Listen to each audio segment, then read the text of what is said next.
Hi, everyone. Welcome. Welcome to our very first virtual youth programs networking session. My name is Kate Sugg, and I'm a program administrator with the Westchester County Youth Bureau.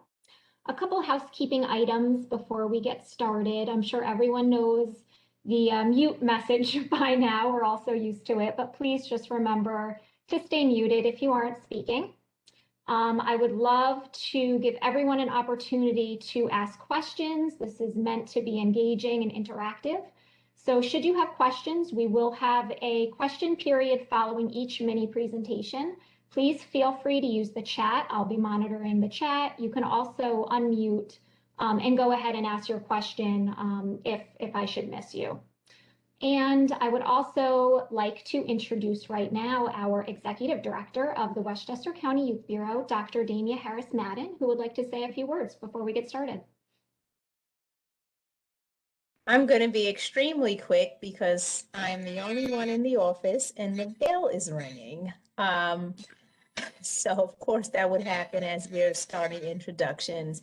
I just wanted to say welcome. I want to say thank you to Kate and Susan of the Westchester County Youth Bureau who has put this together.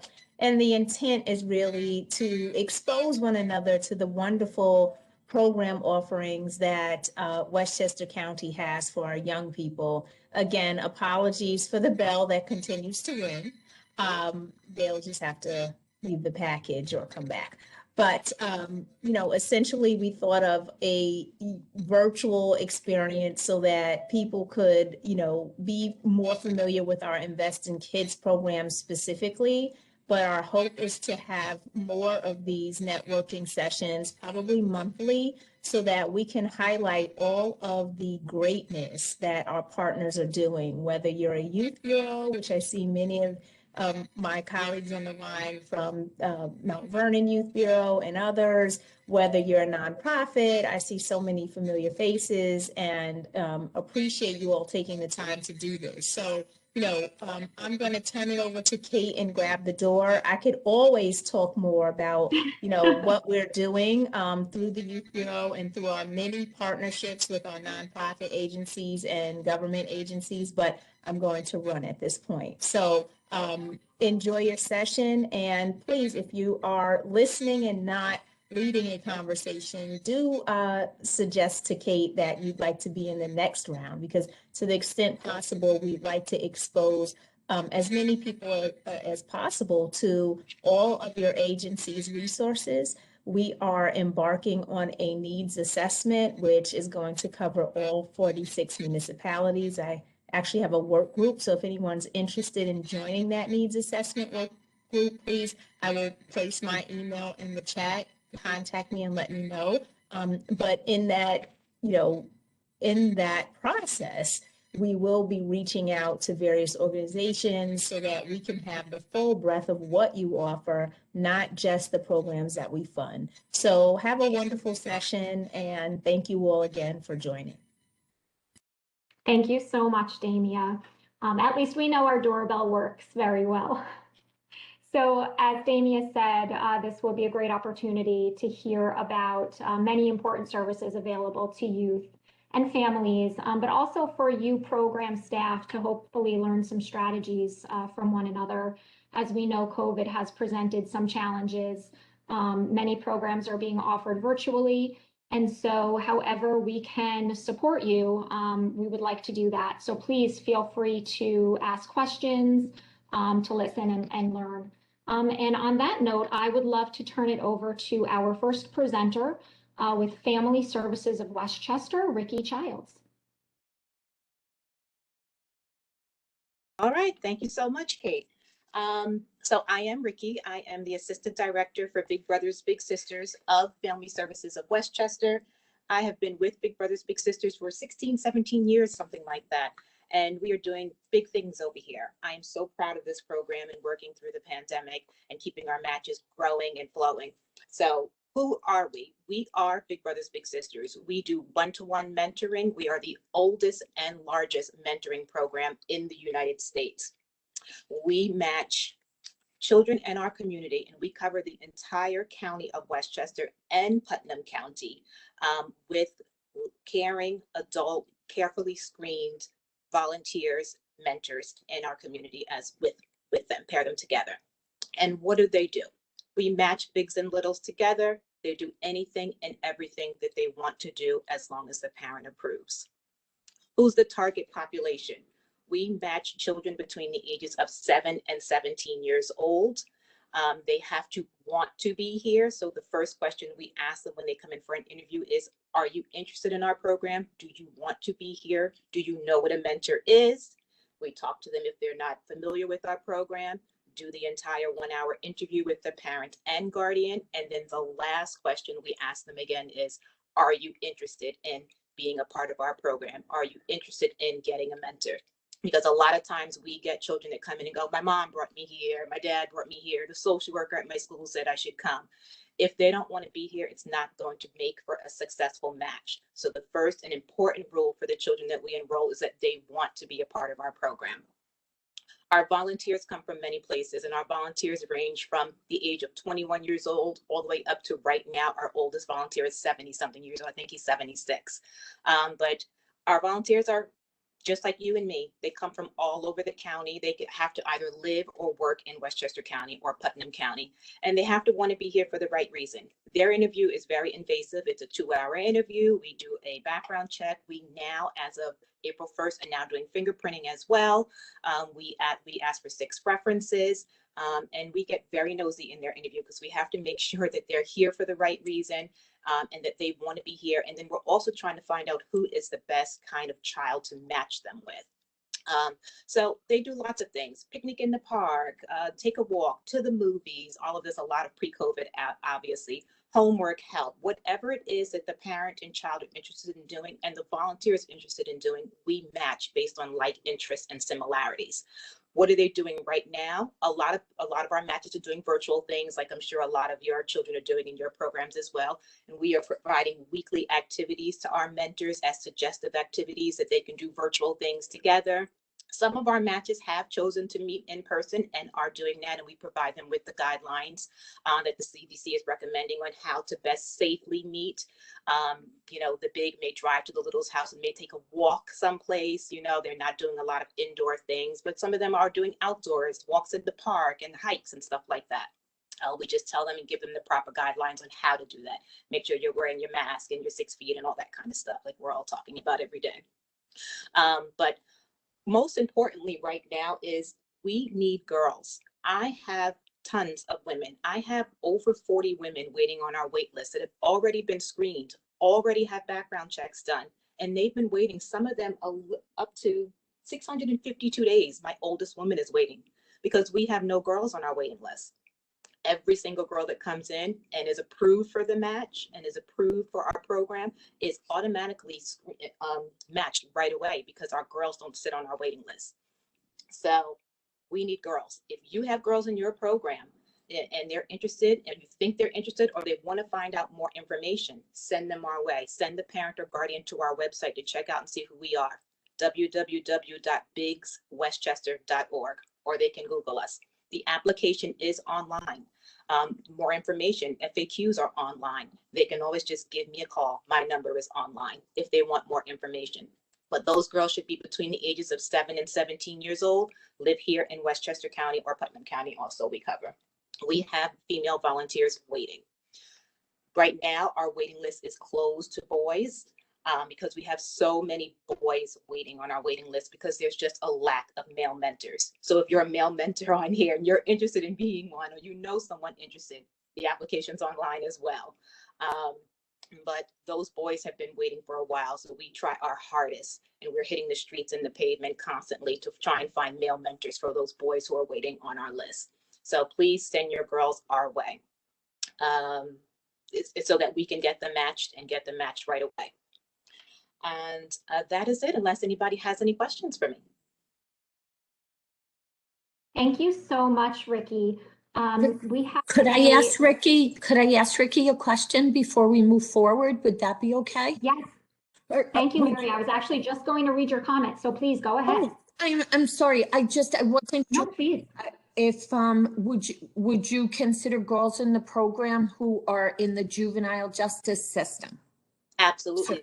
We just got an OJJDP grant as of March 1st. So we are looking for those kids who are at risk, who've been victimized, who've been bullied, who have an incarcerated parent, who have disabilities, who are infected or impacted by opioids. So absolutely send them my way. The only thing is that they have to want to be here. I understand. I know that the grip court was trying to find some additional, I believe, maybe appropriate vetted mentors for some of the girls. So maybe that's something that we could discuss offline. Absolutely. Thank you. My email's down there. Send me an email. Thank you. Thank you.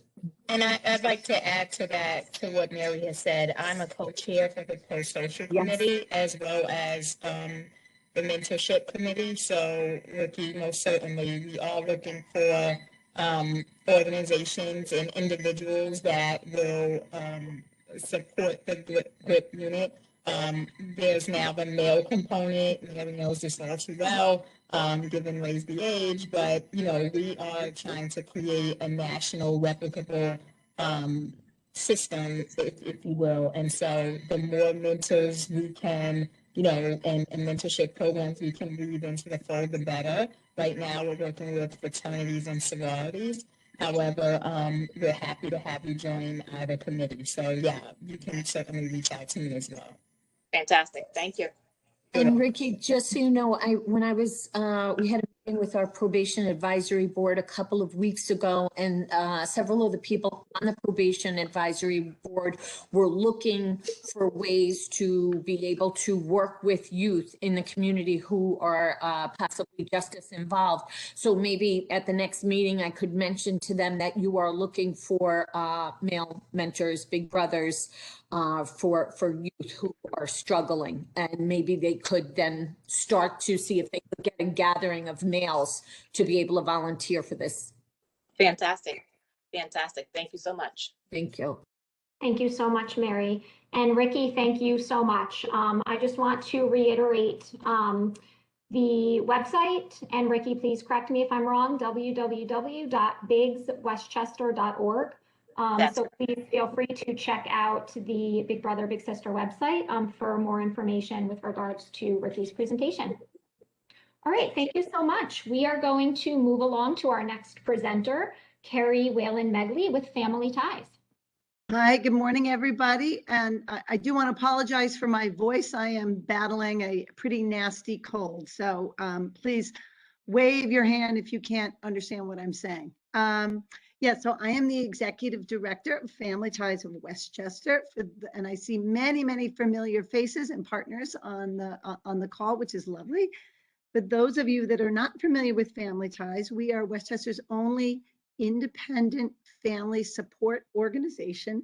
And what that means is that despite our professional experience, degrees, etc., all of us are family members with lived experience caring for a child or a loved one with an emotional, behavioral, developmental challenge. And so we really consider ourselves experts in systems navigation and peer support and mentorship. So the Family Wraparound project is a little different than some of the standard Youth Bureau programs that you're going to hear about. Some of the ways that we're different is that we work with families on an individual basis, sort of similar to Big Brothers and Big Sisters, and we work with them on their own individual schedule. We reach families all across Westchester County, and we can work with families of children at any age. And that really our focus is on those kids and families that are really struggling and struggling with complex challenges, because we really believe that child well-being is intimately connected to family well-being. And many times our children, in their acting out and when they're struggling, they're really symptomatic of larger challenges that families are facing, and particularly now. So for those of you that are not familiar with Wraparound, and I do see some of my Wraparound colleagues and mentors, Andrew, I see you, and I see Pat White. Wraparound is an evidence-based best practice model for supporting youth and families facing complex challenges. So it's not for everybody. It's really for kids and families that are struggling. And what's lovely is that Westchester County has a national reputation for wraparound implementation. And we've been doing this for about 20 years, 25 years. And we're really grateful that the Youth Bureau has support has allowed us to continue this model. Back in the day when I first started at Family Ties 20 years ago, when productivity was not as big an issue and documentation was not as big an issue, we were doing wraparound meetings all over Westchester County as part of the community network process. Unfortunately, that's been a lot more difficult to sustain, again, because of people's time and challenge. But the needs of families and the need to create a supportive, nurturing, strength-based team to address those challenges hasn't gone away. So Wraparound is a strength-based, youth-guided, family-focused model for addressing the family's identified needs and challenges. And it's not for everybody, but we use the wraparound model when what's in place is not enough. And those of you that are working with kids in schools or working with kids in after-school programs, you know, or in your other programs, this is an ideal process when you see that a youth is having a hard time. There are 4 phases to wraparound. And the first one is engagement. And that has been a little bit more of a challenge. It's taken a little bit more time virtually, but we're doing it. Then we create the team by identifying the needs, the concerns, the goals, the strengths of the family, and we put together a preliminary plan, which every member of the team has a role in implementing. We see how that works, and we continue to come back to the table as a team, as a community, to make sure that the plan is working and that the plan is in place. And when we tweak it, if sometimes we have wonderful ideas about resources or supports that could be useful, and then we'd find out that maybe that program is closed or that program doesn't really appeal to the child that we've referred to. So we always want to come back to the table in partnership with kids and families to make sure that their needs and their goals are being met. We have some families where 1 or 2 meetings is sufficient, and oftentimes they will go on to participate in other programs and other services that we offer at Family Ties. We have other families that have significant barriers to well-being and that we're meeting on a monthly basis for 6, 7 months, 8 months at a time because the challenges are so significant. But the important issue is that we never drop a family, we never send a family on their way until they feel that their needs are met and that they have addressed the goals that they have. I could talk on and on because it's something that's very passionate to me, but you know, I want to stop there and see if there's any questions that I can answer for people. Thanks so much, Carrie. If anyone has any questions, please feel free to use the chat box that's being monitored, or you can also feel free to just unmute and ask away. Carrie, would you like to share the Family Ties website? Oh, absolutely. I'll put that in the website, into the chat box, and I'll also put the referral information in there as well. Excellent. Thank you so much, Carrie. Any last questions about the Family Wraparound Project? All right, well, thank you. We are going to move on to our next presenter, Monette Hamilton with Girls Inc. Awesome. Good morning, everyone. Thank you so much again for having us. My name is Monette Hamilton. I'm so honored to serve as the Director of Programs here at Girls Inc. of Westchester County. And then I also have my colleague on the line. I want her to introduce herself quickly as well. Alrighty, good morning, everyone. My name is Ariana Perez, and I am a Program Facilitator of Girls Inc. of Westchester County. Awesome. So again, we're so excited to be in this space to absorb such elite community advocates for our youth and our communities. And let me just give a brief synopsis of what I believe Girls Inc. of Westchester is to our girls. It's a Girls Inc. I mean, it's a pro-girl space, of course, that forms a sisterhood that I believe is way needed before you get to college. Like in college, there's sororities and there's opportunities of sisterhood there. But I believe that girls need that space way before they get into college, because girls sometimes can be a little mean. I'm not sure if you guys remember, but I do remember. But we love the space because they get to empower and ignite each other while they're being developed. We believe in developing the whole girl. I'm going to pass this mic over to Ariana. She's going to give a brief history of the organization, and we're going to talk a little bit about what we're doing for the spring so that you can get an idea of all the wonderful programmings that we offer. Alrighty, yes. So Girls Inc. to me means encouraging girls to be strong, smart, and bold, and also encouraging them to be courageous, be authentically themselves. So Girls Inc. of Westchester County was founded in 2007. We are one of 78 affiliates of Girls Inc. Incorporated, which has been around for 150 years. So yes, we're very happy and proud to be around for that long. We inspire girls to be strong, smart, and bold, and provide leadership development and empower programs for girls annually to all girls throughout Westchester County between the ages 9 and 18 years of age. And we are currently have our program is virtual, but in person, we've had contracts with over 18 schools throughout Westchester County. And currently we are serving girls for over 45 schools throughout Westchester County. So yes, we're very happy and we're very proud to be serving so many girls, especially in the virtual space during these trying times of the COVID-19 pandemic. Most definitely. Thank you so much for that, Ariana. We're in the middle of our spring session. We're having a ball. Our spring session is called Grow Girls. It consists of self-care. We're doing creative writing. We're doing virtual theater. The girls have started their own writing club, like the Strong, Smart, and Bold Writers Society. They're doing a virtual science fair. We're covering environment leadership. They've done recyclable art. We're studying archaeology. I want Ariana to talk a little bit about the leadership programs that we have and the clubs that we have as well. I think they're very important. Yes, so we also encourage our girls to participate in community action, talk about voting and on the importance of that in the fall. We also have Tuesday Talks, which is our healthy relationships, book club. We also have Geology Club, which is super, super fun. The girls love having our Tuesday Talks and it's super interactive for them. We also have the Girls Leadership Council. We have our GLC for short, and they host an annual youth summit. And this year, they're hosting the Time to Inspire Youth Leadership Summit next month. We are very excited. The girls have worked so incredibly hard, and we can't wait to see all their hard work come to life during our Youth Leadership Summit. We also have our Youth Leadership Board, leadership programs. We also are celebrating our parents and mother and father-like figures. We have a mother and daughter STEM day where they will be making shea butter soaps together. We also have a father and daughter STEM day where they will be making lotions together. And finally, which is very exciting, what we're looking forward to is beauty and chemistry session is starting again this June. So the girls are very excited and we can't wait to have our beauty and chemistry week. Most definitely.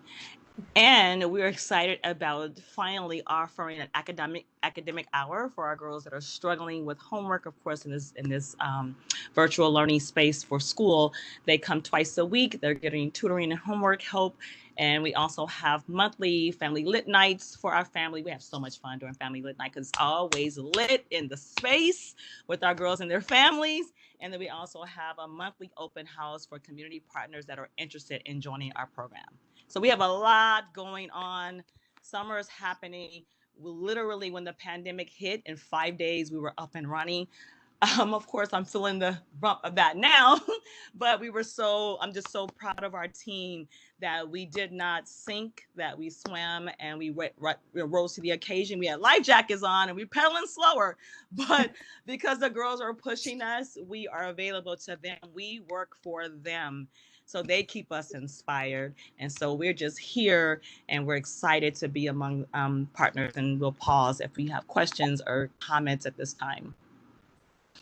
Monette and Ariana, thank you so much. Thank you. Again, if anyone has any questions, please feel free to use the chat or unmute. Monette, since I am lucky enough to work with your program, I know that you have done so well keeping the program sustained and running using virtual methods. Would you mind just sharing which platform you use and which one you found to work best? I know there's Zoom and Google Meet. So no offense to anyone who might be using Google Meets. It is so dusty there. Like Google Meets makes me feel like, I don't know. I just feel like I want to put lotion on my screen because it doesn't feel welcoming. We tried Google Meets. It wasn't inviting. So we moved to Zoom.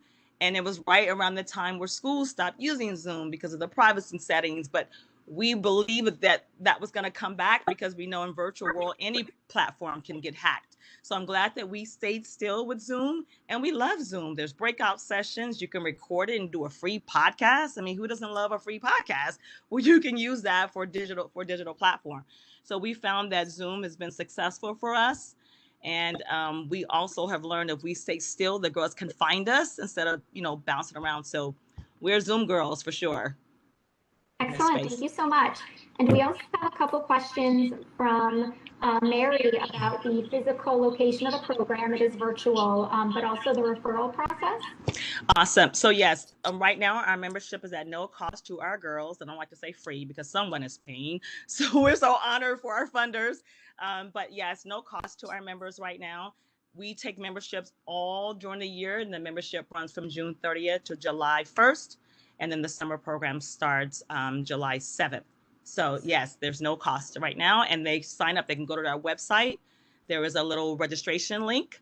And yes, come, girls need spaces like these. And I wish I had a girls Inc. I probably wouldn't have dated half the people I dated growing up. It's such a great group. And the girls want to be there. We have to kick them off every afternoon. So we're so grateful. Thank you. And we also have a question about how long the girls actually stay in the program. So the membership is for a year. We have programming probably just about 4 to 5 days out of the week, meaning most of our program happens on Monday, Wednesday, and Friday. We understand with school and everything, there's a lot going on. We offer special sessions on Tuesdays and Saturdays for those girls who cannot make it. So it's from 3:30 to 5 o'clock. We do have a physical office in White Plains, North Broadway. We don't hold programs there anymore. We used to once a month for our leadership, but everything is virtual at this time. Thank you so much, Monette. I think You're welcome. Thank you. Questions. And thank you also, Ariana. Okay, well, I think we are ready to move on to our next presenter, Victor Medina with Groundwork. Everybody, how you guys doing? Thanks for the introduction, Kate. And I just sent a quick shout out to Girls Inc. from a previous life. We used to work collaboratively back with the Lowell chapter in Massachusetts when I was working with the Park Service, and y'all are doing great stuff. So good to see y'all here in Westchester. I'm here from Groundwork Hudson Valley. Groundwork works to create sustainable environmental change in urban neighborhoods through community-based partnerships that promote youth leadership, economic opportunity, and equity. And so the program that I have the privilege of running is our Youth Conservation Leadership Program, which right now is focused very intensely on our Green Team Employment Program, where we hire 25 youth interns from Yonkers Public Schools to engage in what was traditionally environmental conservation field work, and has now evolved to include not only environmental education, environmental justice, and environmental action. So I kind of want to talk through where we are right now, what our organization is doing, and what we are hoping to do and engage with other partners in the months to come. So we really do a lot of our work through three main program areas. First of which is our sustainability education, which is now doing a lot of virtual programmings and site-based and some site-based programming on the science boards that folks may have heard about before, where people get to learn not only about what conservation issues exist in the world, but how they're affecting us locally, as well as how we can adapt to some of these changes that our world's kind of going into. And oftentimes in education worlds, that's where it stops. Youth leadership gives them a chance to take action and learn about what they can do as individuals for making their neighborhoods and their communities greener, more sustainable places. One of the things that I do want to point out is that when you start getting really into this work, you start finding that there's only so much that individuals can do, because there are still very much systemic issues that take power away from people and agency away from people doing things. And so our third program area is our climate resiliency program, and is that building that resiliency in individuals, in households, and in neighborhoods throughout the city of Yonkers. And so that's has required us to look at the ways that climate change and environmental issues are disproportionately affecting people of color, people of low income backgrounds. And one of the great things that we've had the chance to do is looking at not just, and just to be real, because we think climate change oftentimes it's like that's something that's coming.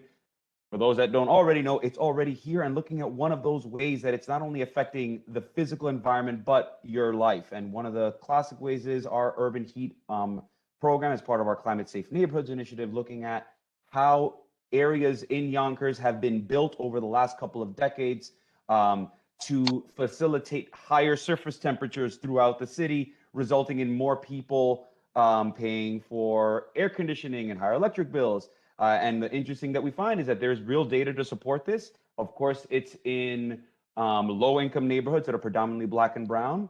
And when you look at that data overlaid with maps from the redlining maps from the 1950s and 60s, you turn out to find that this might have been by design. And so when youth find out about this stuff, they're like, what the heck? Like, this is not okay. And so the last little piece that we've been doing is in our virtual work and what we're looking to do going forward is engaging with community members and giving our youth this sort of, not that we've given youth this energy, the sort of desire to really make a change. Is like, all right, this is how you're going to make this change. So we've done things like letter writing campaigns to the to city council. We've taught them how to go about, let's say, requesting or sort of envisioning that change. How do you get that feedback from the community?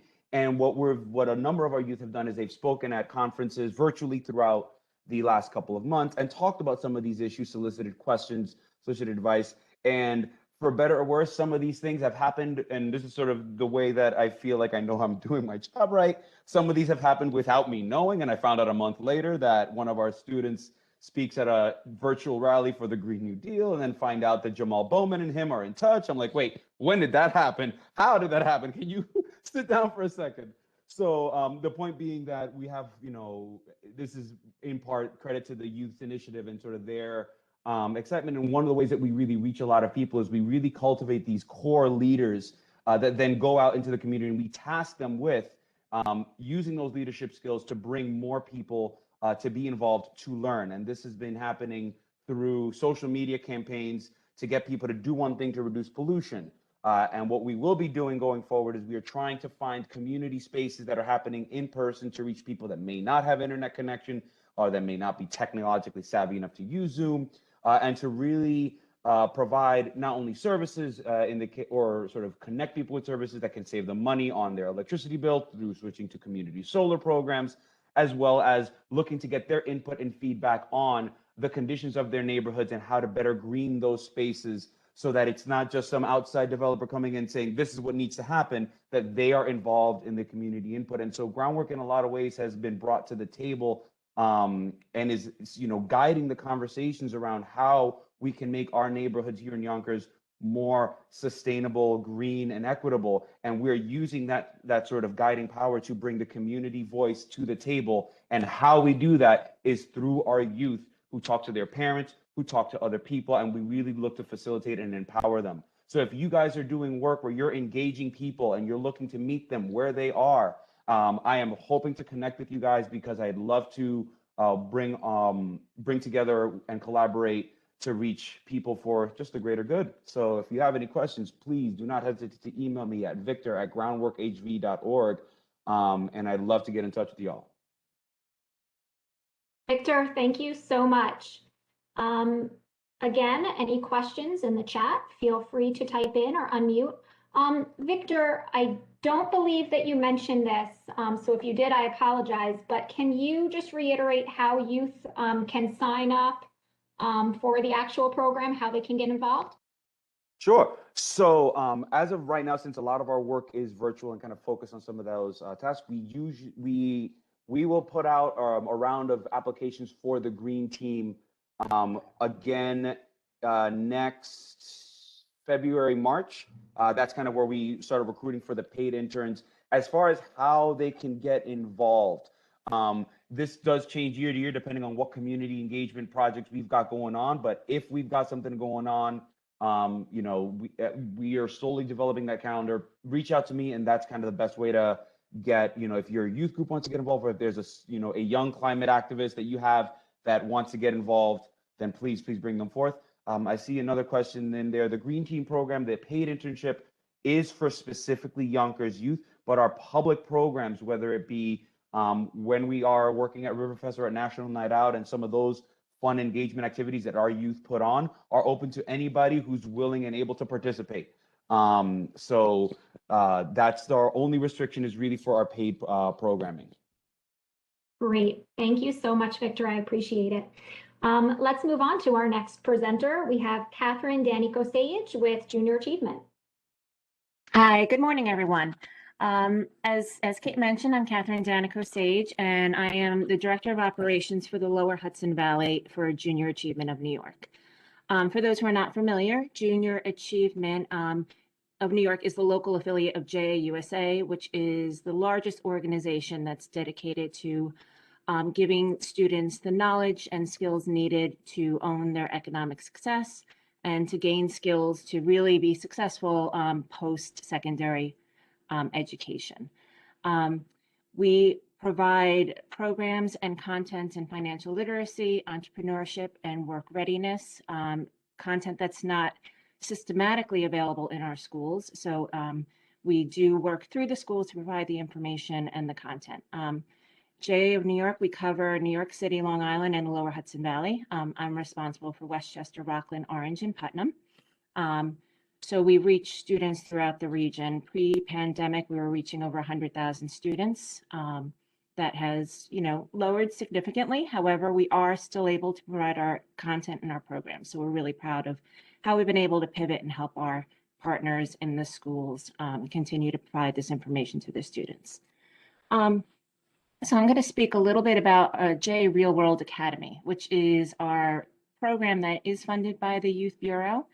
It enables us to provide a really in-depth immersion program to students at Gorton and Roosevelt High School in Yonkers, New York. We focus our programming offerings on the career readiness and work readiness aspect.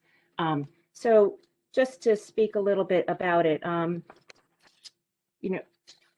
I'm going to talk about some of the key elements because it really is a portfolio of programs, and we have, so many offerings for our students. But what we focus on with these students is we have our career speaker series, and this is something that we've been able to pivot quite easily to continue to reach our students and provide remotely. And with the career speaker series, we provide an opportunity for volunteers from our corporate partners to share their personal experiences and career backgrounds with students and guide them through activities that reinforce the lessons that they're speaking. With Roosevelt, we've been able to have some of our key corporate partners from IBM, JP Morgan Chase, KPMG, and Deloitte come into the students. It's really phenomenal. We look to partner with a classroom, but typically the teachers will engage other classes, so it's been very successful. Another program that is part of the portfolio that we've been able to pivot very easily is JA University. And this is our program where we are helping students think about the financial aspects of post-secondary education. How do you budget for it? How do you research scholarships and grants? How do you apply for these grants? How do you think about what you're going to need to spend on when you're in college, past the tuition? So, books, transportation. And again, we engage our corporate volunteers to come in and share their experiences and different pathways. It's always very interesting. We have, some of our volunteers who went to a community college before they pursued a four-year degree, and that's a way that they were able to save and budget for their education. We have others that were student athletes and then able to get scholarships in that way. So it's a great way to really showcase all the different pathways to funding your post-secondary education. Some of our other programs that we traditionally offer pre-pandemic have been a little bit harder to pivot to. So that includes our Job Shadow program. And that is where we again partner with our corporate partners to host students on location. So we provide some curriculum and activity before the students go where they can research a particular company. And then they will travel to the site for 4 to 6 hours where they'll have an opportunity to be exposed to different, career paths within the company. So for example, Pepsi always hosts one per year for our Real World Academy students. They get to go and they get to, do a rotation for the day through marketing, through financial reporting.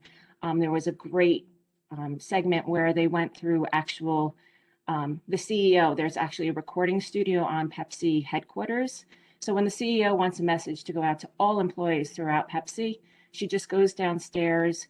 They have a recording studio, they have an editing studio. The students were able to see all the technology. They were able to talk to the professionals who talked about the storytelling aspect of the job. It's not just a technical, where you learn the software, but really how to hone your storytelling skills. So it's really a great opportunity. Obviously, due to the pandemic, students are unable to travel. Our corporate partners are not in headquarters. So this is something, again, we look forward to. We've pivoted to the Career Speaker Series, bringing them in remotely, but we look forward to post-pandemic back, bringing the students on site to these organizations.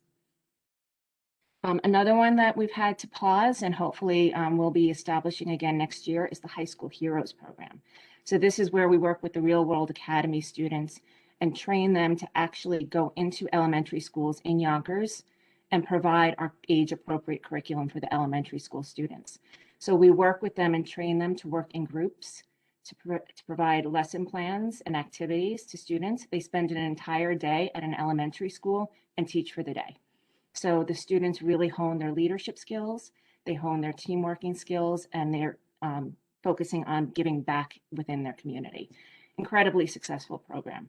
When we get the new students in, they're nervous, they're scared, to walk into that classroom. When they come out, they're exhilarated, and they're always signing up for all of our events post. It's really one of the best programs we have. Can't wait to go back to it. And then finally, what I want to talk about, and this is something that we've had to really pivot, but it's a really exciting program that we offer throughout J of New York, and it's our Finance Park program. Now, traditionally, this is a very in-depth program about financial literacy and thinking about your career and how to adult. And it is an extensive 16-week program. They go through credit, debit. Do you buy or lease a car? Do you rent a house? Do you own a house? How do you fill out your taxes? Real skills that you need to do as an adult. And that culminates in an actual experience where before the pandemic, the students would be taken to a location in New York City where there is a business center set up with kiosks in the key expense areas. So there'll be a housing area, there'll be a transportation area, childcare, entertainment, clothing. We have our corporate partners there acting as financial advisors. The students are given a tablet, they log in, and they're assigned a persona. So maybe you're a nurse, you're single, you have 2 children. This is the income you're making. You have to pay your taxes and then go shopping around. And at the end, you have to see how you did on your budget versus how you did on what you spent. Really exciting program. We've been able to pivot that virtually by creating a computer game. So the students are actually able to log in, they get their persona, and they're able to go through a simulated finance park and do their shopping and budgeting. Very exciting. So we're really happy that we're able to continue that. And what's really exciting is that we're looking post-pandemic to actually bring the physical location to Westchester County. So we're working with our funders to actually get that in for 3 months, and that would really open it up to students in Westchester to actually travel and be able to interact with our volunteers. I'm going to pause and just see if there are any questions. Catherine, could you kindly share the JA website in the chat for everyone? Absolutely. That would be great. And as I mentioned, we work primarily through schools, but we also work with community-based organizations and after school. We have tons of curriculum and programs available, past the career readiness, so if you're looking for any entrepreneurship or financial literacy, please contact me. We're always happy to help. Our programs are free of charge to anyone who participates. Actually, no cost, as someone had previously mentioned. There's always they're not free, that's for sure. But thanks to the Westchester County Youth Bureau, we're able to really reach and provide a really depth of experience to our students. Thank you so much, Catherine. Excellent presentation about the JA programs, and thank you for addressing the cost question. If there are no more questions, I think that we can thank Catherine and move on to our next agency, Latino U, with Elena Pellegrini. Jose Gutierrez is here too, and she's going to be speaking first. Good morning, everyone. My name is Cosette Gutierrez, and I'm the Deputy Executive Director and now incoming ED for Latino Youth College Access. Thank you so much to the Westchester County Youth Bureau for this session today and for being a terrific supporter of LUCA for many years. Good morning. My name is Elena Pellegrini, and I am the College Access Program Manager at Latino Youth College Access. Thank you so much for including us in this networking forum for us to be able to share more about our work. Elena, I'm so sorry to interrupt you. I'm having a hard time hearing you. I don't know if it's just me. Is it possible to adjust your volume slightly? Sure. Thank you so much. Can you hear me now? A Yes. little bit, yeah. Better? Yes. Perfect. Thank you so much. Okay.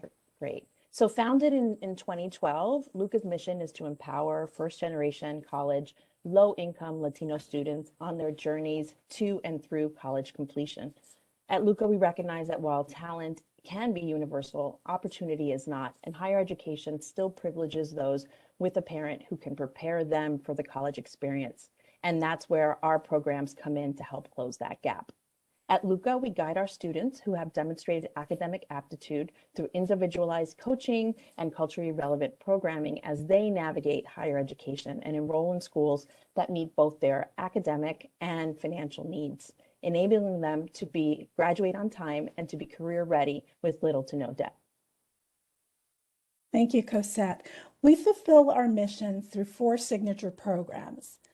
Latino Youth Scholars for College Access began with just 2 students from 1 school in 2012, and today includes 44 scholars in the class of 2021 from our 4 partner high schools, White Plains, Sleepy Hollow, Ossining, and Alexander Hamilton. We are thrilled to share that this year we're going to welcome 54 scholars in the class of 2022, which is our largest cohort to date. Our scholars complete the College Access program, and then they transition to the First Gen Forward program for college success and career readiness. This program currently serves 178 students who are making their college dreams come true by becoming the first in their family to graduate. LUCA also provides culturally relevant Spanish language community information sessions and presentations that include pathways to college, applying to college, and paying for college, all developed to help families navigate and demystify the college application process. The final pillar of LUCA's work is our financial aid completion events and presentations. Over the last 8 years, our info sessions have reached over 6,000 parents and students in Westchester.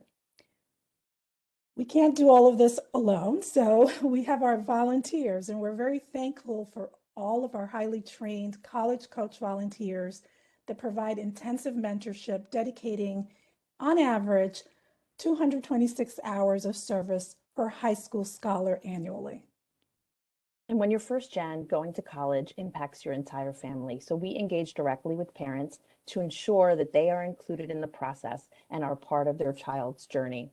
Our intensive, family-centered, culturally relevant approach has demonstrated incredible success in college access and completion. Even during COVID-19 pandemic, LUCA scholars continued to shine.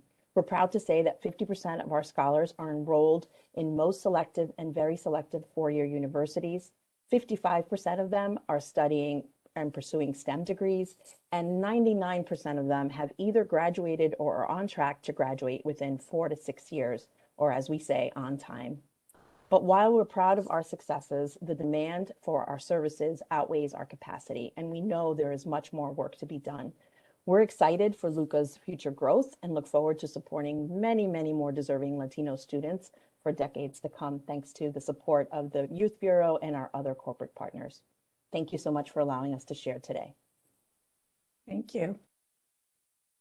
Thank you both. Latino U, I was lucky enough to work with the agency years ago, and they have fabulous programming. So thank you so much for the presentation. Are there any questions for Elena or Cosette?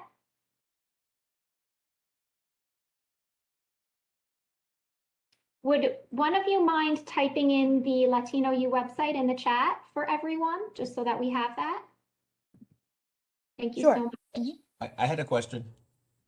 Please go Yes, ahead. Hi, this is Donald Somerville from the YMCA of Yonkers. I noticed that the schools that you mentioned are mid to northern Westchester. Do you have any rollout plans for southern Westchester, Yonkers, and Mount Vernon? That's a great question, Donald. We are certainly in conversations with other high Hispanic serving school districts in Westchester County, including Portchester, New Rochelle, not yet Yonkers. We know that we have one of our partners on the line as well who supports that community. So we are doing our best to support as many students as we can and establish new partnerships. So more to come on that in the future. But yes, we are looking to expand and grow in future years to other school districts. Excellent. Well, thank you both so much for sharing this wonderful information about the Scholars Program, College Success, and your community information sessions. Thank you for having us. Thank you.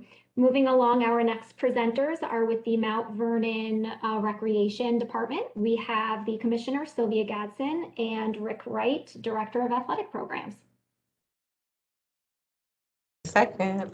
Hi, good morning. I know my camera is adjusting. Hi, good morning. Here we are, myself and Rick Wright. Can you all hear me? Okay, great. Because I'm frozen on my camera, so I don't know what's happening. But either way, thank you for inviting us to this opportunity to just discuss what our life looks like in a COVID world. I will not say post-COVID. We are actually right now still involved in our virtual rec center. So the children go on 3 days a week, and our staff kind of does a tour of City Hall. They've been to the pizza shop. They have some exercise, because also during the pandemic, we had the Trending Over Tragedy campaign. So MCM was Mind Clearing Monday. They did yoga, Wellness Check Wednesday. They had exercise.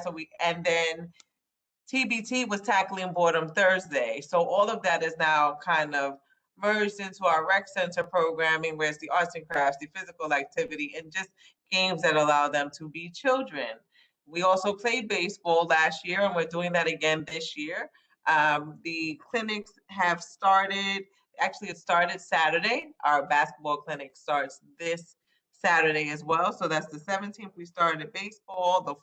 The 24th, we will begin the basketball clinics. And another thing we've been doing is incorporating Double Dutch right into our programming. So everything that we do, whether it's a city event or a co-sponsored event, we've now started jumping ropes to kind of give you that release, the cardio, and the intention is to create a competition throughout the summer. Some of our summer activities also include the safe streets, where we've actually legislated for them to block the streets off so that the children can play safely, ride their bikes, rollerblade, or whatever it is in front of our park activation programs as well. So that's where we staff the different playgrounds and the staff that engages the children that may not be participating in our summer camps for the inability to afford it. Now, the issue of summer camps, because we don't have any facilities of our own, we have to get permission from the school district. However, we have not received, so far we've been declined with our requests, with the exception of 3 thus far, right? So that will make things a little challenging, but nonetheless, we will persevere in one way or another to continue to provide programming for the children in the community. Another thing that we're doing, which I'm actually very proud of, is making sure that now we are more inclusive in nature with our programming, because we have the Rosamond program, which is our program for the developmentally disabled. And oftentimes they're kind of left out. While they have their programming, they're not usually a part of what we do in general. So that's another thing that we've started doing.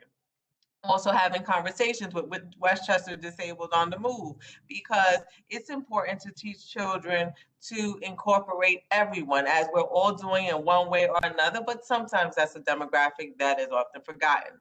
Well, not anymore.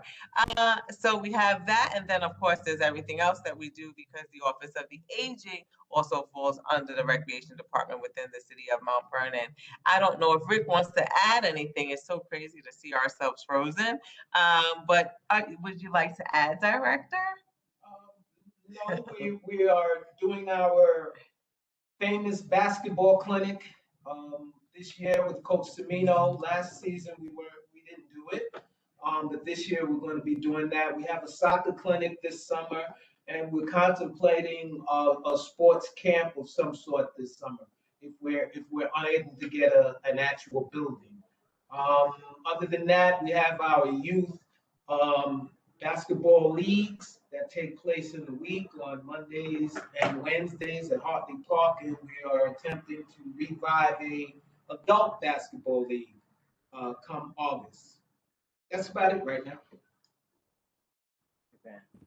Excellent. Well, thank you so much. Quick question: what is the best way that youth can sign up for some of these great programs? Well, actually, that's another thing that we've done in a COVID world. We're kind of going paperless, so you have our QR codes, and we push everyone to our social media. So either on Mount Vernon Recreation on Facebook or Instagram, you can send us a direct message, or we push them to our community pass and or recreation at CMVNY. I've actually started typing that in the chat, so you'll have that, and they'll know how to reach us for information or to sign up. And the average cost for most of our programs are $40 for residents and $50 for non-residents. Excellent. Thank you so much, Sylvia and Rick. Are there any other questions for the Mount Vernon Rec Department?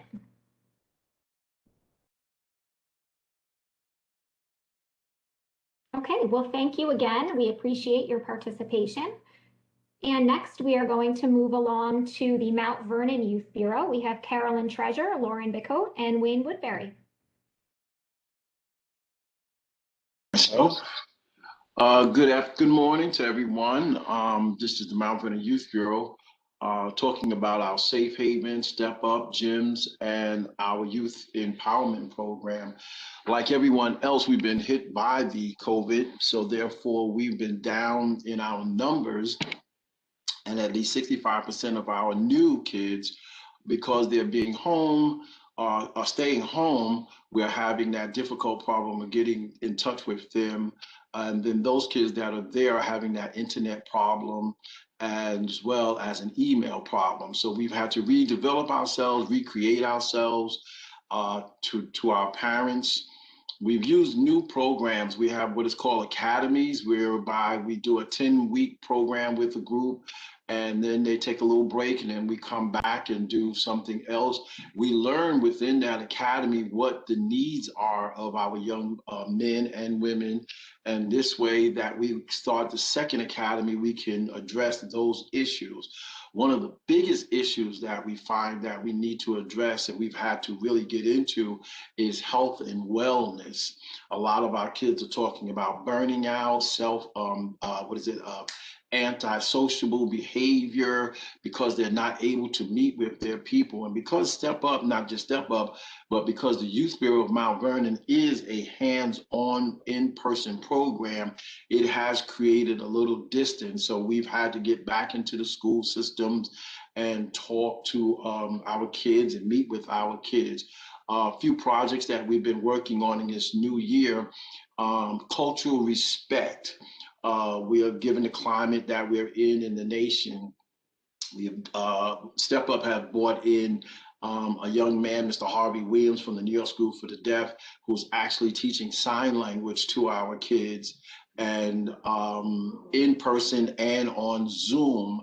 And this is giving the kids an opportunity to embrace their culture, because most of our students are not from America. So trying to get them to embrace their culture has been a challenge. You know, it's been something that's been very helpful with that whole burnout and antisocial feeling that they have. Safe Haven has a wonderful program called One World, where the Mount Vernon students get to meet other students from all around the country. And this helps them to embrace and interact with other young people and understand what they're dealing with on their day-to-day lives.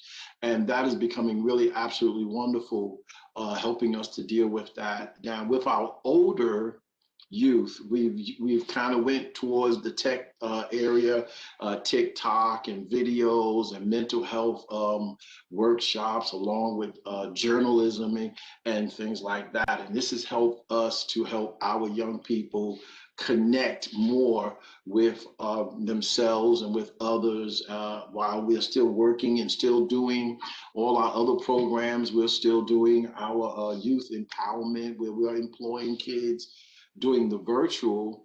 And doing virtual, we're giving a lot of great workshops on one, how to conduct yourself while on Zoom, because it has become a whole new different world to our young people, as well as to some of our adults, how to conduct yourself while you're working from home, so-called, and, you know, different things like that. And then we're preparing.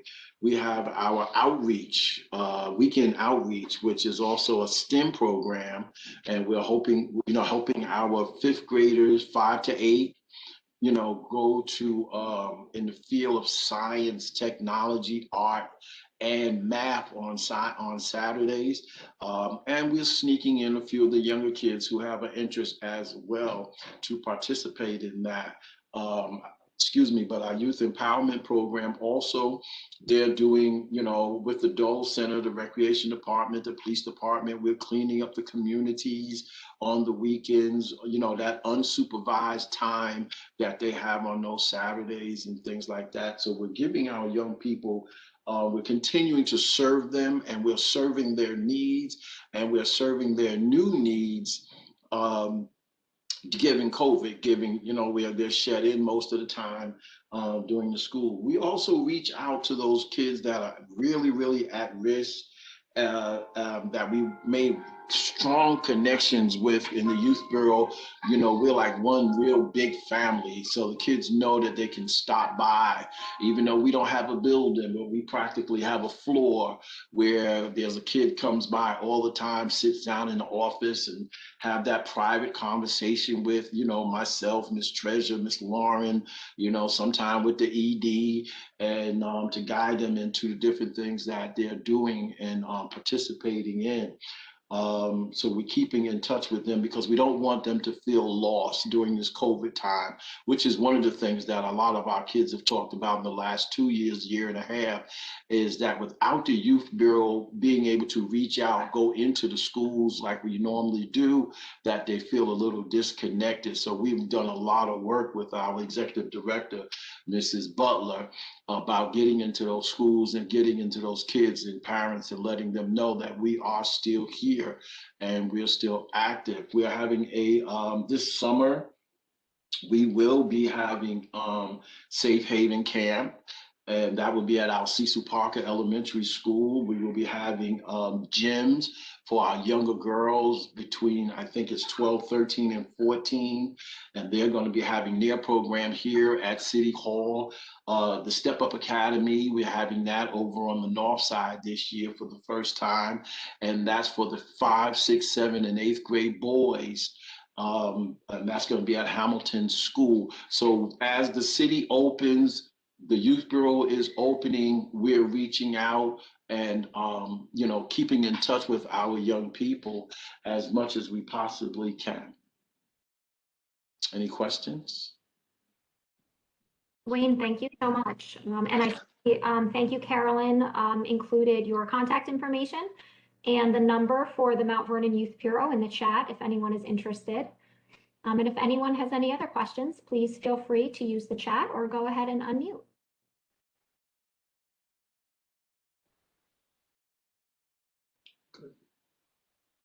Okay, well, thank you so much. And thank you also to Carolyn and Lauren. We will now move along to our next presenter, Shayla Berkel with the New Rochelle Youth Bureau.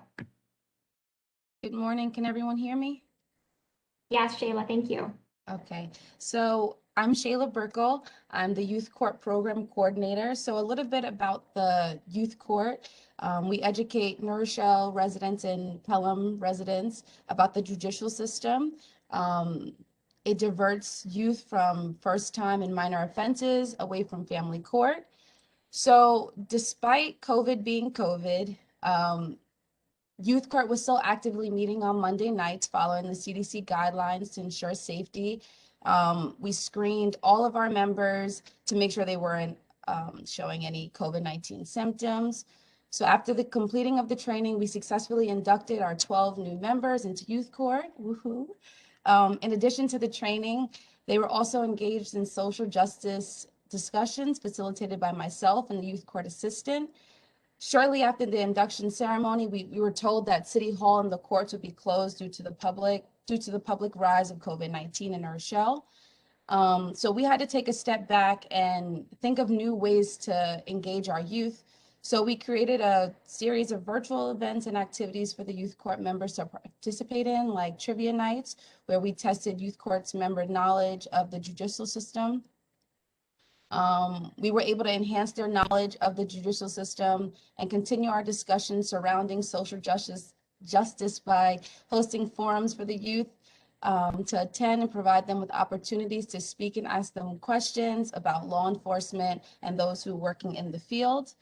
Our first virtual forum was Mentors in Blue. The youth court members were able to ask conversation and have conversation with local police officers to discuss current community topics. We have an ongoing series called Youth Court Presents, which is an online conversation about the current state laws affecting youth. The students were able to obtain information from the judges regarding their different areas of the legal system.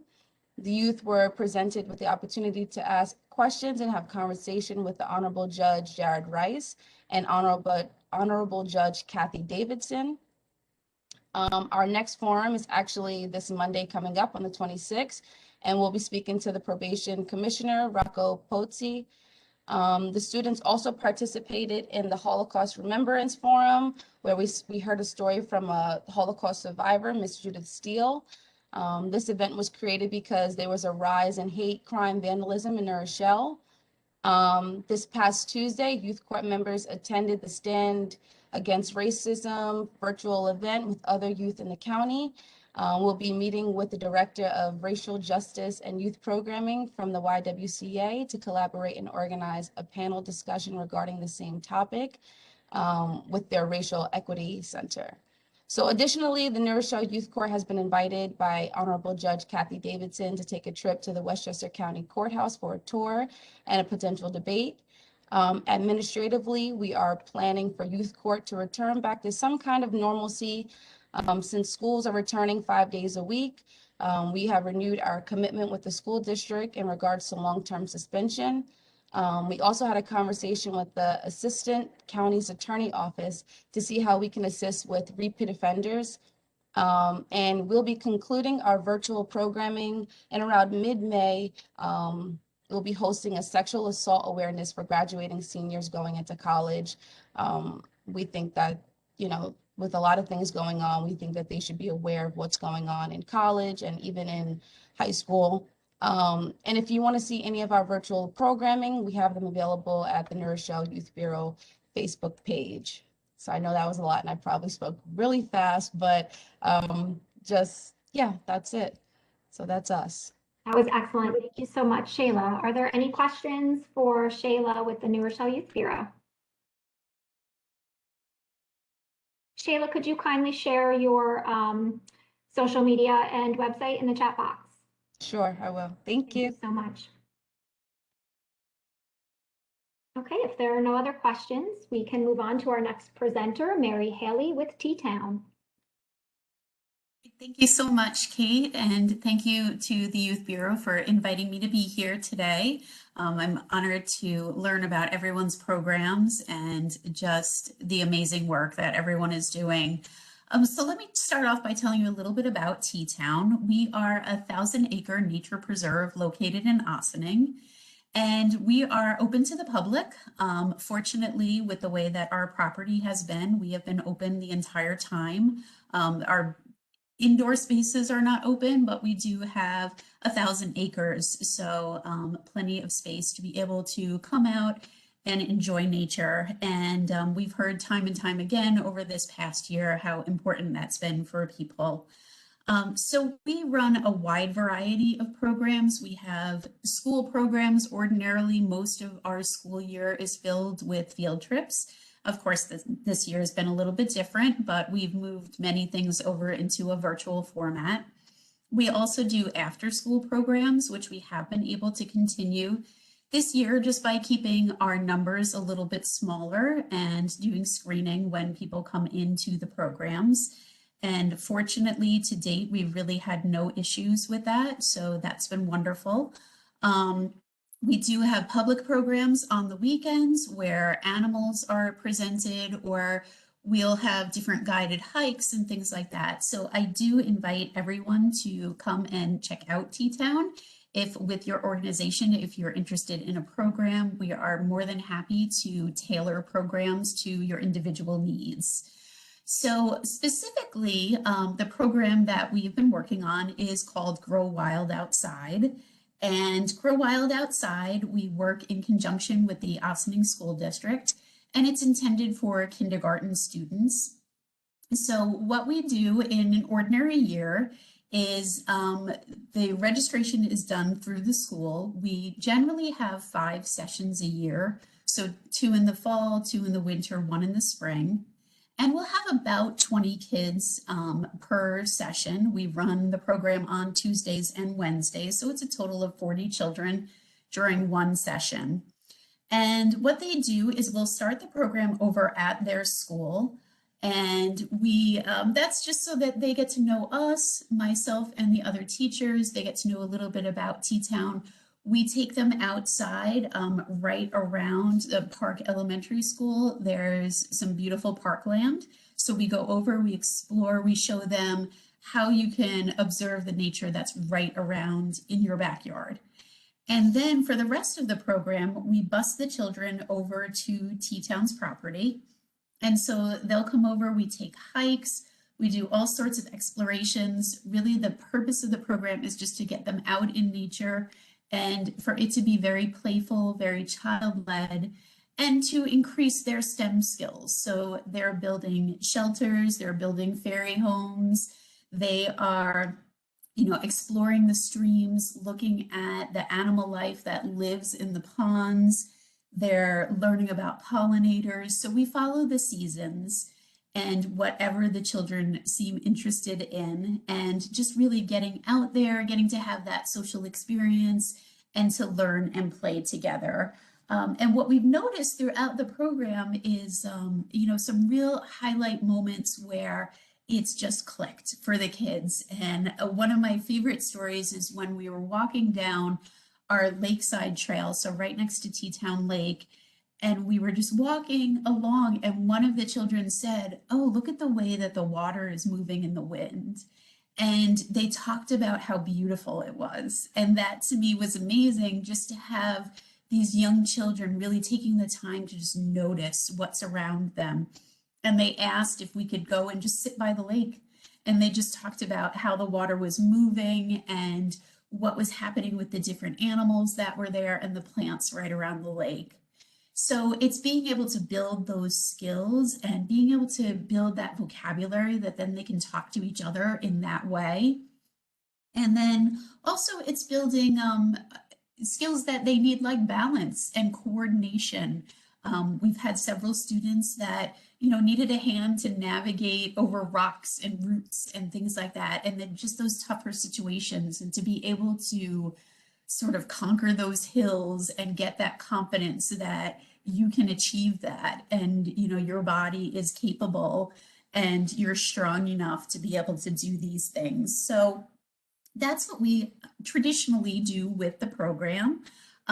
This year, of course, we have modified it. So beginning in spring of last year, what we did was through the school, we were sending out weekly activities. So simple things, simple nature explorations that kids could do on their own.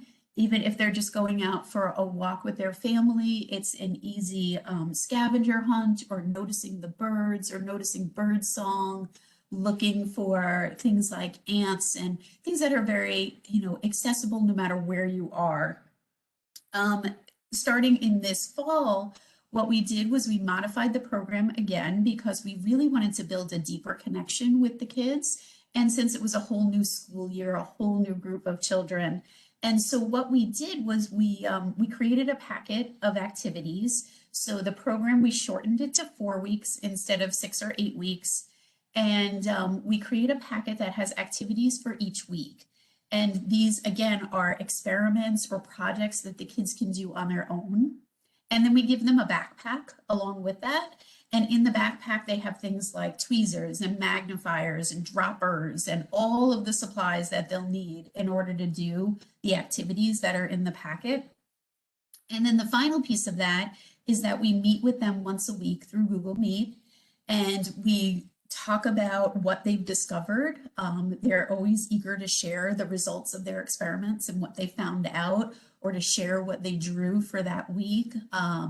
And then we introduce the new topic, and we get them set to know, so what can they expect to do that following week. It's interesting that over the year, the program has morphed again as the children's needs have changed. So in the beginning of the year, we found that they were so excited to share all of the results that they found and all the things that they observed. Interestingly, since about January, we've noticed that the social component has become so much more important, where on the meet, one of the other presenters mentioned before, having trouble getting the kids to leave the meet at the end. And that's really, what we're seeing right now, which is impressive for a 6-year-old to be on a meet for 40+ minutes and engaged. And we actually had a child tell us recently that we could go ahead and leave the meet and they would stay and, hang around together. So of course we didn't do that, but, it's been nice to be able to offer them that social connection. So over the course of it, we've had some challenges as far as, being able to register the kids for the program, with it being minimal involvement from the school. And by that, I mean in that just not burdening them and not giving them an additional thing that they need to worry about. So what we found has worked is just asking the school to send out the initial advertisement for the after school program. It is at no cost to all of the families. And then we take over from there. So they, all the families contact me directly to do registration and with any questions and so on. The only other thing is with the supply bags, sometimes it's just been a little bumpy getting that to the kids because some of the kids are full virtual, some of them are in school. So we were able to work it out where we drop off the supply bags at the school and they very graciously give them out for us. So they'll deliver it to the children's classrooms, or if it's a child who's in a full virtual mode, the family member will come and pick it up from the school.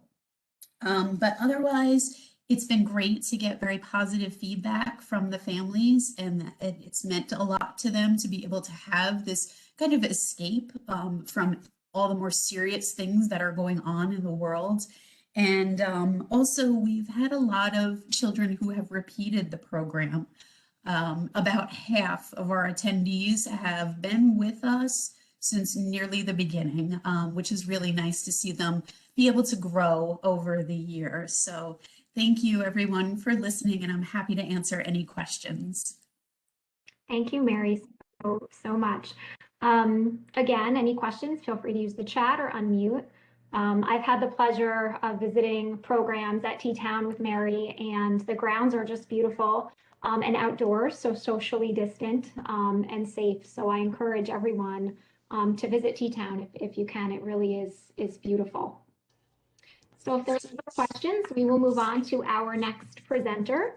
We have Lisa Scott and Caitlin Leone with WJCS. Hi, I am Lisa Scott from WJCS and Westchester Jewish Community Services. We help people of all ages and backgrounds in Westchester meet life's challenges and achieve personal success.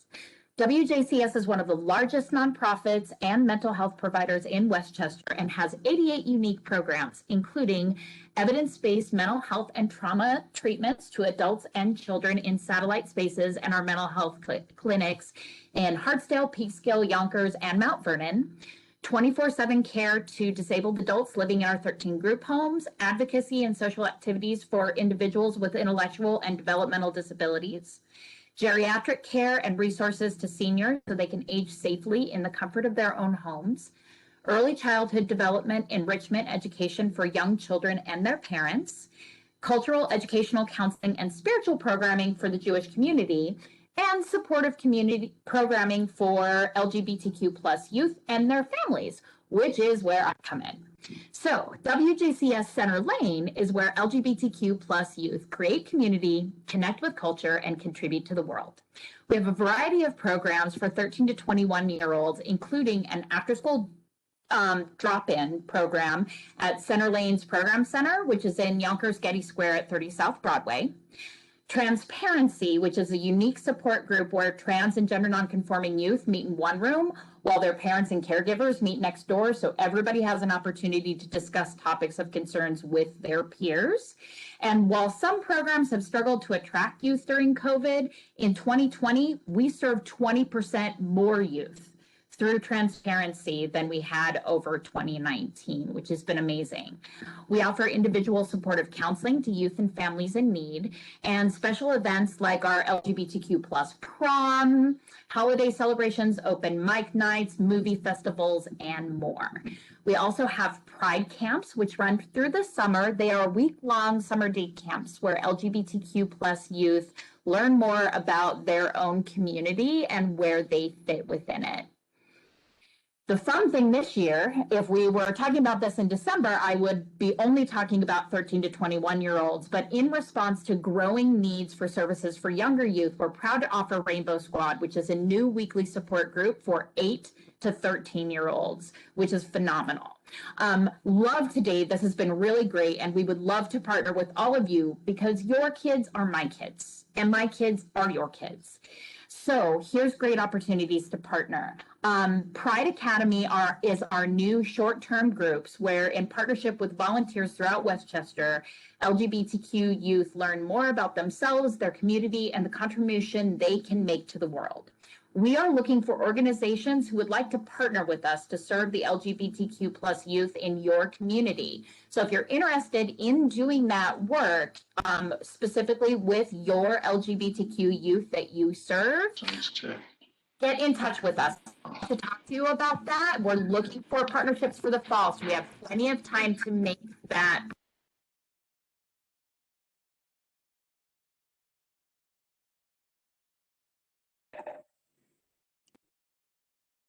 You muted yourself, Lisa.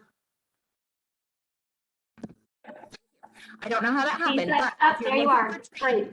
Thank you. If you're looking for training, we can train participants, staff, or parents in this. Also, our next big event will be Youth Pride on October 9th in Saxon Woods Park. We're looking for organizations that would like to come and be a part of that and do activities with the youth in the park to support the LGBTQ community. And coming up, we have a game night that's happening for adults. So if you would like to learn more about LGBTQ communities while having a lot of fun and playing games and seeing if you know as much as the kids do, sign up for our game night. That's for adults only.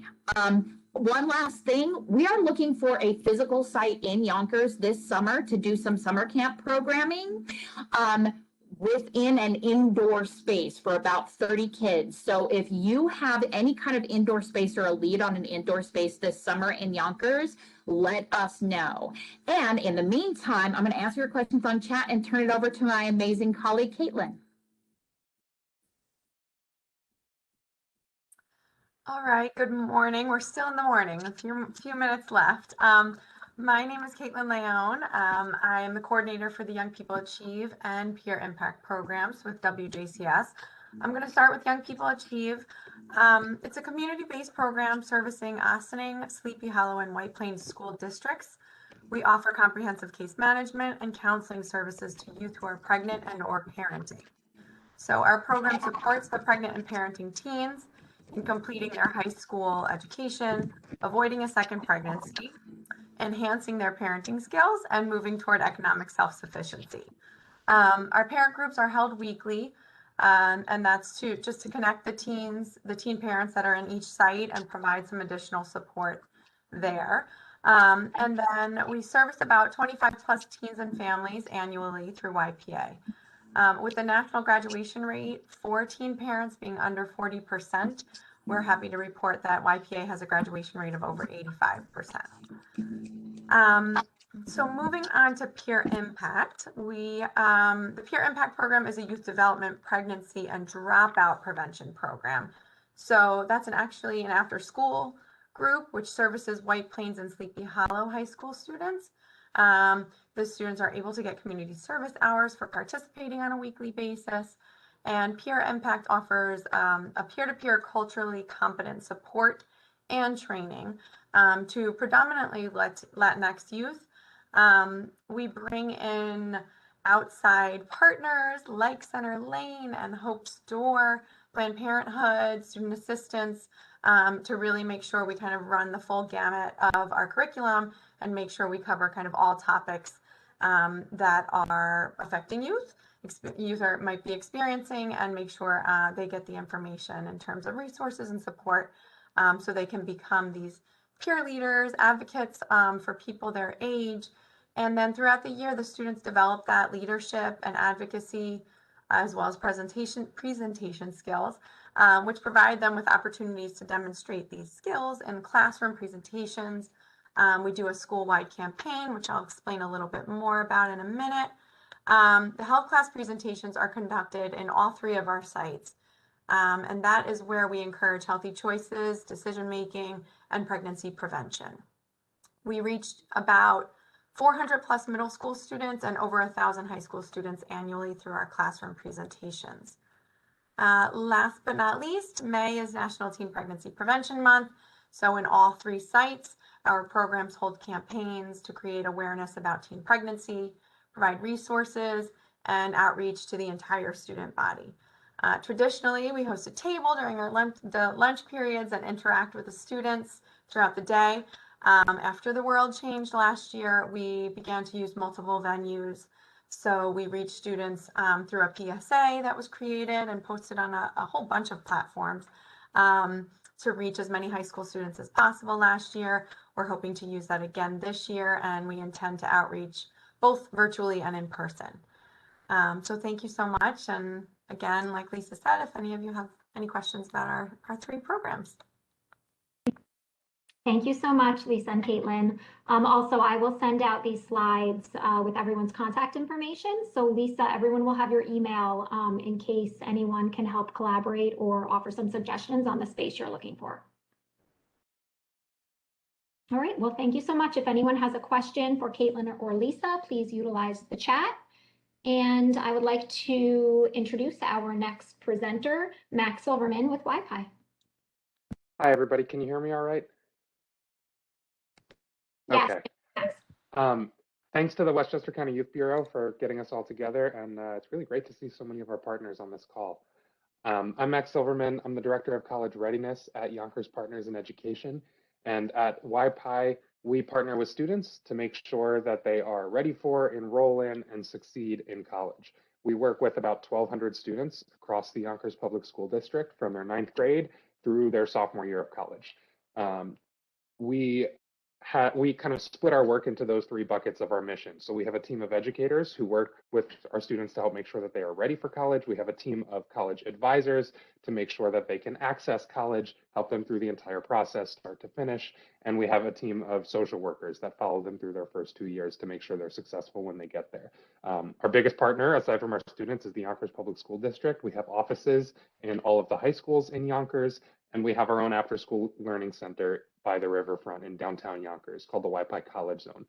I'm going to tell you a bit about what we do at the College Zone and in our readiness work, and then I'm going to turn it over to my colleague, Ailish Klein. So in terms of our college readiness work, we have a pretty extensive mentoring program. We work with over 200 volunteer mentors from across the county and the area. They work with our students beginning in 9th grade and follow them through high school. We call them graduation coaches. They work closely with our students and staff to provide that extra social, emotional, academic support to help get them through those difficult few years. We also have a team of educators who run proactive interventions with a caseload of students each across 1 or 2 of the high schools in Yonkers. We work with students to develop intervention plans to help them manage their time, create to-do lists, use a calendar, speak up for themselves, talk to their teachers, and just create strategies to help make sure that they're getting their work done.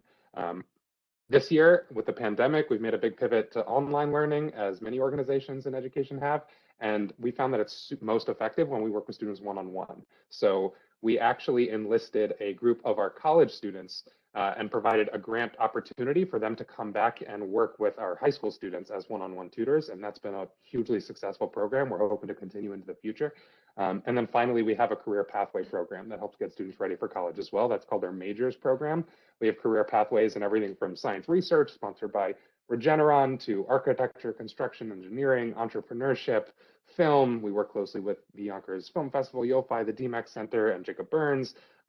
Debate program with the New York City Urban Debate League, cartooning and comic creation program with the Digital Arts Experience up in Katona. And we have the YPI Tech Squad in partnership with the Office for the Aging, which is a group of students doing community service to get seniors connected to technology and learn to code. We also have a journalism program so I think our goal in general in our college readiness work is to support students as holistically as possible, and make sure that they have all they need on every level to be ready for college. And with that, I'll turn it over to Ailish Klein, our Director of Operations, to talk about our college access and college success work. Hi, everyone. So as Max was mentioning, we work with our students starting in 9th grade, and we're helping bolster their readiness, their skills academically and beyond, so that they're ready to succeed once they get to college. As our students move up the pipeline, continue through high school, we start to offer them additional services in our access work, which is the whole process of the college application process. Our students are working with expert guidance counselors who are YPI employees who are embedded within all the schools, and they work one-on-one with each student in our program to find the best fit college for them. That means a school that's a good fit financially, a good fit academically, and talking through things like where should you apply and how do you interpret your financial aid package. Another major part of our college access work is helping students write their college essay. The college essay is a big project, and it's also really personal and a big reflection exercise, which can sometimes be uncomfortable for high schoolers and perhaps the first time they've done something like that. Most essays in school, of course, are explicitly impersonal, and this is a chance to reflect and look inward. So we spend a lot of time working with our students on that college essay and hopefully bolstering their writing skills overall throughout that process. Another thing that we do in our access work is partner with our local colleges, as well as partner selective colleges that we know are really supportive to students like ours from Yonkers. So we'll host info sessions with the admissions counselors from those schools. We build relationships. Our students get to meet those people, which is really amazing. And we also work with our students on the actual enrollment process. So right now, this year's seniors in April have received a lot of college acceptances, which is super exciting, but they're actually not quite done. There is this last bit where you have to fill out your housing forms, submit your deposit, all the things that come after a yes from the school to actually get you into the classroom on day one. And that is an area where there's drop off, right? They call it summer melt. And so we work hard with our seniors throughout the summer so that they matriculate on day one of their freshman year of college. And once they do that, once they're on campus, they're still not done with us. We follow our students through the first 2 years of college with our college success programming. And that's meant to be transition support. As Max mentioned, it's more of a social work orientation of problem solving, connecting students to resources. We've found that some transition workshops have been really helpful. An example would be looking at a sample syllabus from a college class. Okay, you have 3 papers due this semester. How would you build out your calendar to make sure that you can successfully hand in work that you're proud of?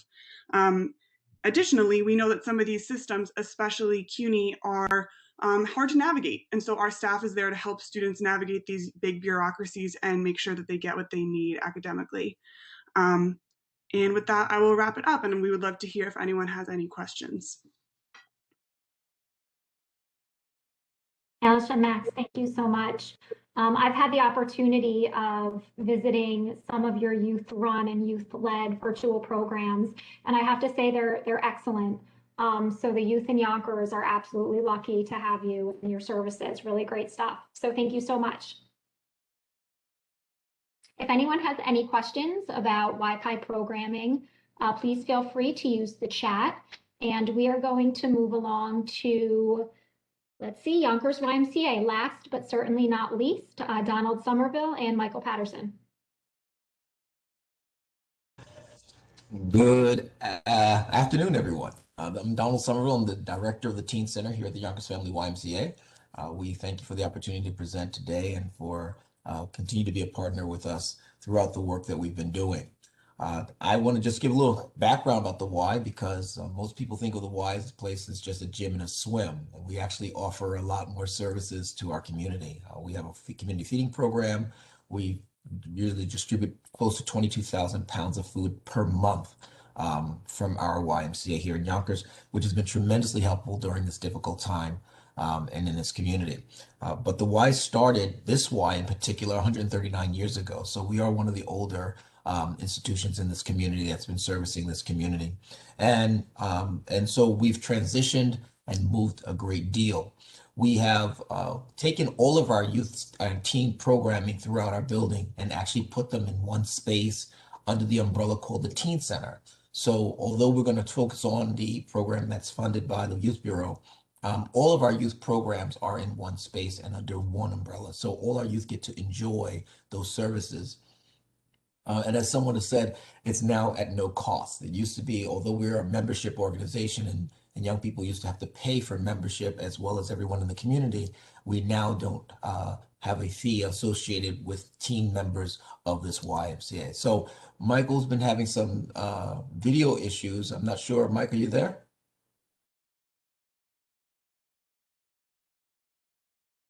Okay, so I think Mike is disconnected. So I'm going to talk a little about the Teen Center and then specifically about the Youth Employment Program. So our Teen Center is actually several rooms, five spaces within our building. They're all connected. And the youth have named them all. We have Arcadia, which is where the kids can kind of hang out. They've got video games in there, the internet cafes there, the pool tables there, a lot of activity issues there as well. Then we have our media program, which is run out of the studio, which is 11 Mac computers where they can go and learn video editing through our media program. And I'll get back to that a little bit later. Our big space, which is our what some would call the classroom, we call it the garden because that's where they grow. That's a very pliable space where the young people can meet. We have instructions. We're big on TVs. Every room in this space has a huge TV. We go from 55-inch to 65-inch to 75-inch to 85-inch with cameras so that they can connect with other programs around the country. Traditionally, the Y was one of the largest child care providers in the nation. And so we have lots of connection with our sister programs around the country and locally as well. So we have cameras on our TVs so that our young people can connect.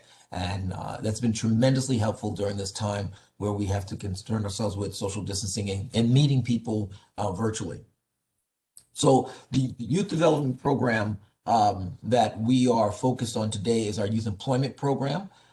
That's the one that Invest in Kids is. And our youth employment program has two focuses. One is to get certification into young people's hands, and the second is to prepare them for career and employment opportunities. So traditionally there are 5 areas of our youth employment program: lifeguarding, childcare, media arts, fitness, and then also we did an IPP that we've now replaced each of those programs with their certifications. Lifeguarding, we will train young people to swim all the way up to the stage of becoming a lifeguard. So they don't have to learn how to swim, know how to swim in order to do it. To become a lifeguard, just the test itself is about $450. So that alone, just to have that be removed, of course, the fee for that becomes something really wonderful. But we will teach them to swim. So if you think about what it costs to have swim lessons and get you up there. So that's the lifeguarding program. Childcare is another certified program that we get. That means young people get certified in what American Red Cross calls babysitting, but we add an entrepreneurship component to that so we can help them build their babysitting business or prepare them to work in another organization or an agency. The third one is fitness. If they're over age of 18, from 18 to 21, we'll get them their fitness certification so that they can work. In all 3 of those areas, lifeguarding, fitness, and in childcare, they have in-house time we called recontribution time, when they come back and work within the Y, just so that we can do two things. One is give them work experience so that we can actually recommend them for a job, and also so that we can guide them through the process, because a big part of the youth employment program is developing them for their careers. So as a part of that, every youth who comes in has to go through our life skills program. And the life skills program is designed around specifically employment skills, how to interview, how to fill out an application, how to dress for success. We have one that's one of my favorites is Miss Manners. That lesson is we sit down and we talk, we eat with them and teach them how to use a knife and a fork, because that is also a part of the employment experience. Talking about time and attendance. We talk about how to show up, code switching, right? Your best self when you're in the street is not your best self when you're in school. It's not your best self when you're on a job. So all of those elements of that. And each of those factors are done in all three of the learning styles for auditory learners, visual learners, as well as kinesthetic learners. And we work to make sure that that's happened. And one of my favorite parts is every single time they do a workshop, they have to give us an evaluation of it. So we're constantly updating it based on it. I'm always looking at the fun scale and making sure that that they had fun in the process of learning. So they get these certifications, and then we do job placement to the best of our ability and making sure that these young people have that working experience and we stay connected. Their requirement for any young person to be a member of the Teen Center and have no cost is that they must participate in at least 4 youth development workshops per month. Each one is anywhere from 45 minutes to an hour, and some are virtual. So some of them, they can log in on their phones and they can be a part of it. We're still working on uploading some of our materials to an online format that they can do it on their time and when they want to. But as long as they're participating and growing themselves, that's important for us. And that's what we work on, teaching them to contribute to their self and their own personal development. Along with those programs are our Achievers program, which is our college-bound academic program. That's one of the capstone programs of the YMCA USA. And so there are about 1,800 Ys in the country that have Achievers programs. So our young people get to participate in that. And then we also have our Clubhouse, which is funded by Wjcs, which is really work about recovery work and healthy living. So we keep that in line with the 3 core values of the YMCA, which are youth development, healthy living, and social responsibility. So they learn those factors all along, and they are full members of this Y, which means if they want to get into the pool and swim, they can. If they want to go to our fitness center, they can. Our basketball court is closed right now for the most part because of COVID, but any of the areas of the Y that any paying member would have, our team members have that as well. So we are open, we are available, and we are ready. Excellent. Thank you so much, Don. If anyone has any questions for Don, Mike, I'm not sure if your microphone is working yet, but if not, if anyone has any questions about the Yonkers YMCA, feel free to chat Michael and Don in the chat box. And that concludes our program. So I would just like to thank all of our presenters, all of our attendees for taking the time to join us. I will also be sending out the slides so that you all have each other's contact information should a question come up after the fact. And I'll be sending out a survey for feedback for this event, but also to get suggestions for future events. We will be having a networking part 2 event in August. So stay tuned for the flyer and details on that. You're all welcome to join. And I know we have other agencies who would also love an opportunity to present all the valuable services they've been offering. So with that, I just want to tell everyone to stay well and enjoy the rest of your day. Thanks so much. Thank you. Thank you, everyone. Have a great day. Bye. Thank you. Have a great day, everybody. Thank you. Thank you. Goodbye, everyone. Bye. Bye, everybody. Thank you.